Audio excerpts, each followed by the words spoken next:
মায়ের গায়ে ট্রেন পৌঁছতেই চারিদিকে খুশির ধুম। জীবদ্দশায় মা শারদা কলকাতা যাতায়াত করতেন বিষ্ণুপুর স্টেশন থেকে ট্রেন ধরে। এজন্য তাকে জয়রামবাটি থেকে বিষ্ণুপুর স্টেশন পর্যন্ত প্রায় 40 কিলোমিটার রাস্তা যাতায়াত করতে হতো গরুর গাড়িতে। সেই জয়রামবাটিকে রেলপথে যুক্ত করার দাবি ছিল দীর্ঘদিনের। 2000-2001 অর্থবর্ষে মা শারদার পবিত্র জন্মস্থান জয়রামবাটি হয়ে বিষ্ণুপুর তারকেশ্বর রেলপথ নির্মাণের প্রকল্পের সূচনা করেন তৎকালীন রেলমন্ত্রী মমতা বন্দ্যোপাধ্যায়। রেলপথ নির্মাণের বিভিন্ন ধাপ পেরিয়ে প্রস্তাবিত এই প্রকল্পে 2010 সালে বিষ্ণুপুর থেকে গোকুলনগর এবং 2012 সালে বিষ্ণুপুর থেকে ময়নাপুর পর্যন্ত ট্রেন চলাচল শুরু হয়। এরপর ভাবা দিঘির জমিজটের কারণে দীর্ঘদিন ধরে কার্যত থমকে যায় রেলপথ নির্মাণের কাজ। সেই জমিজট কাটতে সম্প্রতি এই রেলপথ নির্মাণ শুরু হয় ঝড়ের গতিতে। 2025-এর 27শে মার্চ জয়রামবাটি পর্যন্ত পরীক্ষামূলকভাবে ট্রেন চালিয়ে ওই লাইনে ট্রেন চলাচলে সবুজ সংকেত দেয় কমিশনার অফ রেলওয়ে সেফটি। এরপর জোর কদমে শুরু হয় ট্রেন চালানোর জন্য অন্যান্য পরিকাঠামো তৈরির কাজ। রবিবার দেশের প্রধানমন্ত্রী সিঙ্গুরে এসে জয়রামবাটি পর্যন্ত ট্রেন চলাচলের সূচনা করার সঙ্গে সঙ্গেই যাত্রীবাহী একটি ট্রেন মায়ের গাঁ হিসেবে পরিচিত জয়রামবাটি স্টেশন ছেড়ে বাঁকুড়ার দিকে রওনা দেয়। এটা আমাদের অত্যন্ত আনন্দের বিষয়। বহুদিনের একটা আকাঙ্ক্ষিত স্বপ্ন অবশেষে পূর্ণ হচ্ছে। হ্যাঁ, এটা গ্রামবাসীর তো সকলেই তার জন্য খুশি। আমরাও সাধু মহারাজরা, এখানকার মঠ মিশনে যারা আছি, মাতৃমন্দির, রামকৃষ্ণ বিবেকানন্দ মিশন, সবাই আমরাও খুবই আনন্দিত। কেননা এটা মহাতীর্থ, আন্তর্জাতিক তীর্থক্ষেত্র। এখানে এই রেলের ভীষণ প্রয়োজন ছিল, সেটা আজকে তার শুভ উদ্বোধন। এই জন্য আমরা খুবই খুশি। প্রধানমন্ত্রীর হাত ধরে উদ্বোধন হচ্ছে। হ্যাঁ হ্যাঁ হ্যাঁ হ্যাঁ, এটা একটা প্রধানমন্ত্রী নিজে উদ্বোধন করবেন, সেটা আমাদের ছাত্রীরা এখানে ওনারা কম্পিটিশন করিয়েছিলেন, তাতে অংশগ্রহণ করেছে। ওনারা ড্রয়িং কম্পিটিশন করিয়েছেন, তারপরে এসে কম্পিটিশন করিয়েছেন, সেগুলো আমাদের স্টুডেন্টরা অংশগ্রহণ করেছে। তারা আজকে প্রাইজ পাচ্ছে, সার্টিফিকেট পাচ্ছে। এটাও এর সঙ্গে একটা ভালো লাগলো। একটা কালচারাল প্রোগ্রামও হচ্ছে এই উপলক্ষে। মায়ের গায়ের উপর দিয়ে ট্রেন ছুটবে প্রতিদিন, কেমন লাগছে? হ্যাঁ, এটা ভাষায় বর্ণনা করা যাবে না, ভাবতেই পারছি না আমরা। হ্যাঁ, আজকে মা নিশ্চয়ই খুব খুশি হচ্ছেন, ঠাকুরও খুশি হচ্ছেন। রামকৃষ্ণদেবের একটা ভবিষ্যৎবাণী ছিল যে একদিন কামারপুকুর জয়রামবাটি এক হয়ে যাবে। তা সেটাই হচ্ছে, ঠাকুরের সেই ভবিষ্যৎবাণী পূর্ণ হচ্ছে। কামারপুকুর জয়রামবাটি আজ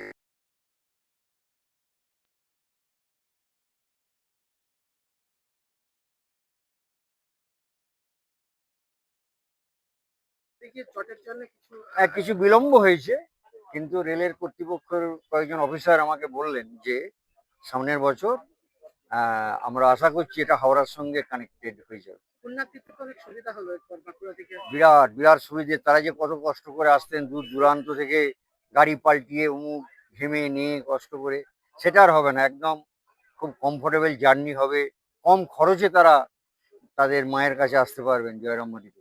আপনার নাম? স্বামী প্রবুদ্ধানন্দ। আমি রামকৃষ্ণ বিবেকানন্দ মিশন জয়রামবাটি শাখার দায়িত্বে আছি।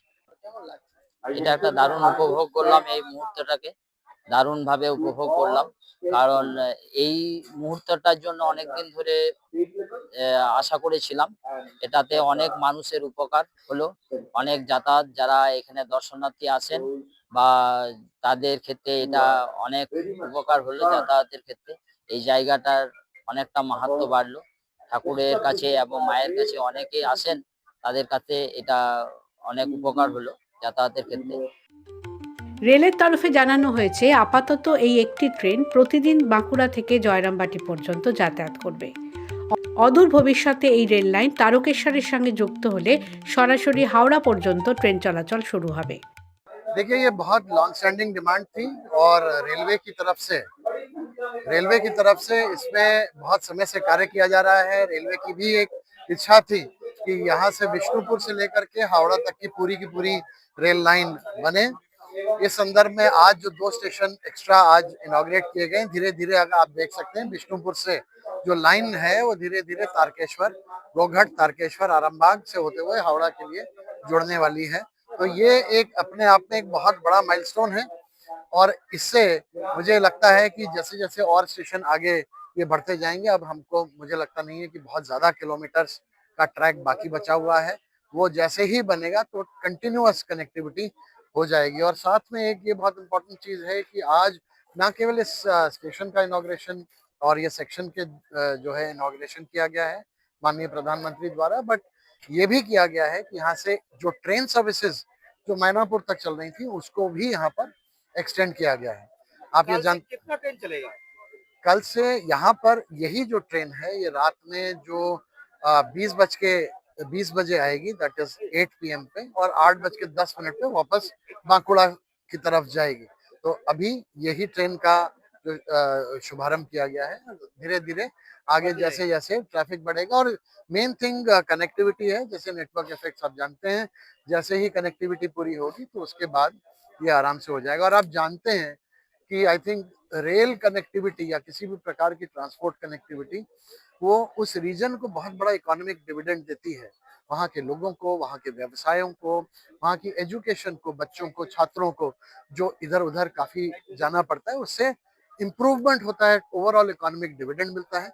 मुझे लगता है कि इससे इस कनेक्टिविटी से यहाँ जयराम बाटी की, इवन ये एक रिलीजियस यहाँ पर एक प्लेस है, माँ शारदा का घर है, टूरिज्म के प्रति काफी इम्पोर्टेंट प्लेस है।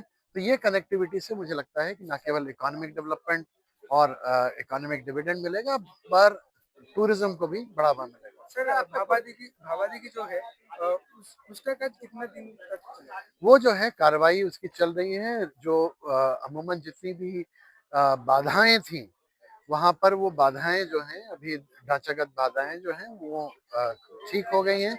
अब वहां से अब बेसिकली जो है काम जो है उसके ऊपर चल रहा है। तो जो बाधाएं थी वो खत्म हो गई हैं। ये मैं आपको आज की डेट में बता सकता हूं। मैं Vishal Kapoor, divisional railway manager, Howrah. এর ফলে এলাকার আর্থসামাজিক পরিস্থিতির বদল হবে, শুধু তাই নয়, শিক্ষা, স্বাস্থ্য, পর্যটনেও যথেষ্ট বিকাশ ঘটবে বলে মনে করছেন এলাকার মানুষ। The wall bureau.